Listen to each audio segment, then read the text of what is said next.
Relationship में रहने वाले सभी बॉयज स्पेशली गर्ल्स एक बार दी गर्लफ्रेंड मूवी जरूर देखो। लेकिन रुक जाओ, नाम सुनते ही अगर तुमने सोच लिया कि एक क्यूट लव स्टोरी होगी, लड़का लड़की मिलेंगे, प्यार होगा, गर्लफ्रेंड बॉयफ्रेंड बनेंगे, थोड़ा फैमिली ड्रामा, फिर एंड में शादी, तो गाइस तुम गलत सोच रहे हो। बिकॉज दी गर्लफ्रेंड मूवी की स्टोरी ने तो पूरा गेम ही उल्टा कर दिया। ये कोई सिंपल गर्लफ्रेंड बॉयफ्रेंड वाली स्टोरी नहीं है। ये स्टोरी है उन लड़कियों के लिए जो गर्लफ्रेंड बनना चाहती है लेकिन समझ नहीं पाती कि इस टाइटल के पीछे कितनी डार्क रियलिटी छुपी है। और हाँ, अगर तुम सोच रहे हो मूवी का पहले 30 मिनट्स देखकर तुम्हें स्टोरी समझ आ जाएगी तो भूल जाओ, क्योंकि सच बताओ दिमाग लगा के भी तुम इस स्टोरी का एंड नहीं गैस कर पाओगे। तो चलो मैं बताती हूँ क्या है दी गर्लफ्रेंड मूवी के पीछे का असली ट्विस्ट, क्या है इसके किलर हिट पॉइंट्स और कहाँ पर मूवी थोड़ी और धमाकेदार हो सकती थी। तो लेट्स बिगिन।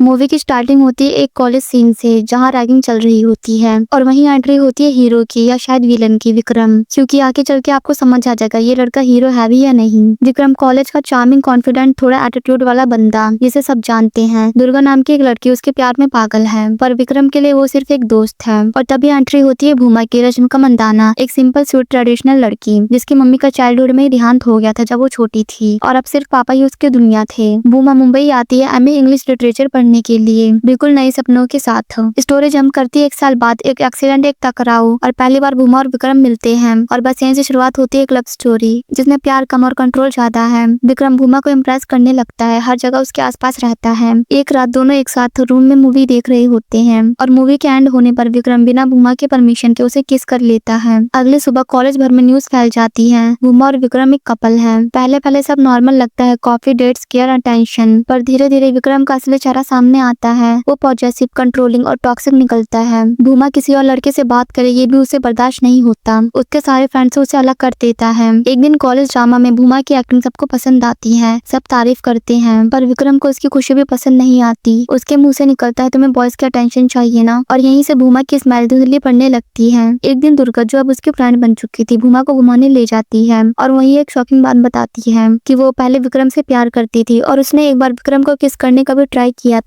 दुर्गा बोलती है विक्रम तुम्हारे लिए अच्छा नहीं है, तुम उसके लिए अच्छी हो लेकिन वो नहीं। भूमा ये सब सुनकर वहाँ से चली जाती है। एक दिन विक्रम भूमा को अपनी मम्मी से मिलाता है जहाँ भूमा एक और हॉरिफाइंग चीज देखती है। उसकी माँ चुप रहती है, आंखें उठाकर बात नहीं करती। विक्रम कहता है पापा को पसंद नहीं है जब माँ बोलती है, और जब पापा को गुस्सा आता है तो पापा की बेल्ट ही बात करती है मम्मी से। ये सब सुनकर भूमा के मन में एक डर बैठ जाता है कहीं उसका फ्यूचर भी उसकी माँ जैसे ना हो जाए। जब भूमा अपने करियर और जॉब की बात करती है विक्रम कहता है तुम्हें जॉब की क्या जरूरत है, शादी के बाद घर, बच्चे और मैं काफी है। और यहाँ से भूमा समझ जाती है ये प्यार नहीं एक केज है। वो ब्रेक लेने की बात करती है पर विक्रम मानता नहीं और तब आता है मूवी का इमोशनल धमाका। भूमा के पापा कॉलेज आते हैं, विक्रम और भूमा को एक रूम में पाकर विक्रम को थप्पड़ मारते हैं और भूमा से कहते हैं अगर मेरे साथ नहीं चले तो समझ ले तेरा आपसे कोई बाप नहीं है। भूमा अपने पापा को देखते हुए रोती है पर वो कॉलेज छोड़कर नहीं जा सकती थी। भूमा के पापा की आंखों में आंसू थे और दिल में टूटा हुआ भरोसा। इन सब इंसिडेंट के बाद विक्रम भूमा को कहता है चलो शादी कर लेते हैं, लेकिन भूमा स्टडी करना चाहती थी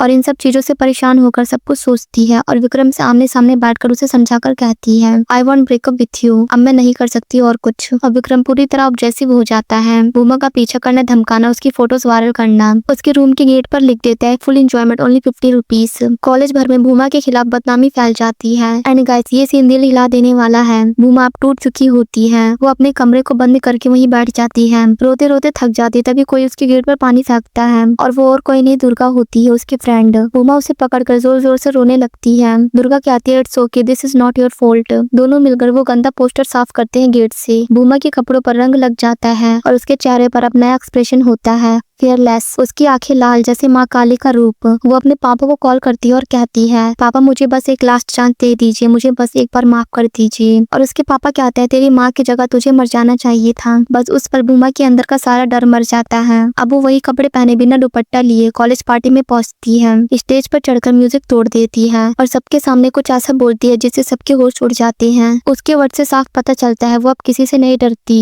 अब वो द गर्लफ्रेंड नहीं है, वो द पावर है। तो दोस्तों भूमा एक स्वीट सिंपल लड़की गर्लफ्रेंड बनने के बाद उसकी लाइफ में कुछ ऐसा होता है जो उसने कभी सोचा नहीं था। और सस्पेंस यही है, क्या भूमा विक्रम से बदला लेगी, क्या उसके पापा उसे माफ करेंगे, ये सब जानने के लिए मूवी जरूर देखनी पड़ेगी। सो पॉजिटिव पॉइंट्स की बात करें तो स्टोरी आज के जनरेशन के लिए एक स्ट्रॉन्ग मैसेज देती है, स्पेशली उन लड़कियों के लिए जो प्यार में अपनी आइडेंटिटी भूल जाती है। रश्मिका मंदाना की एक्टिंग, स्वीट से स्ट्रॉन्ग तक का ट्रांजिशन रियल और दिल छूने वाला है। कॉन्सेप्ट एकदम फ्रेश है। एंड नेगेटिव पॉइंट्स की बात करें तो लास्ट सीन थोड़ा और डीप और इम्पैक्टफुल हो सकता था एंड कहीं ना कहीं रश्मिका की एक्टिंग थोड़ी स्लो स्लो लगती है। तो ओवरऑल मूवी मुझे काफी अच्छी लगी। मैं इसे 5 में से 3.3 स्टार दूंगी। और हाँ, ये मूवी उन सभी कपल्स के लिए जो रिलेशनशिप में है या होने वाले हैं। जाओ देखो और कमेंट करके जरूर बताओ तुम्हें दी गर्लफ्रेंड कैसी लगी और तुम इसे कितना रेट करोगी। ना वीडियो पसंद आई तो एक लाइक कर दो, शेयर कर दो, सब्सक्राइब कर लो ना। Take care, tata, bye bye.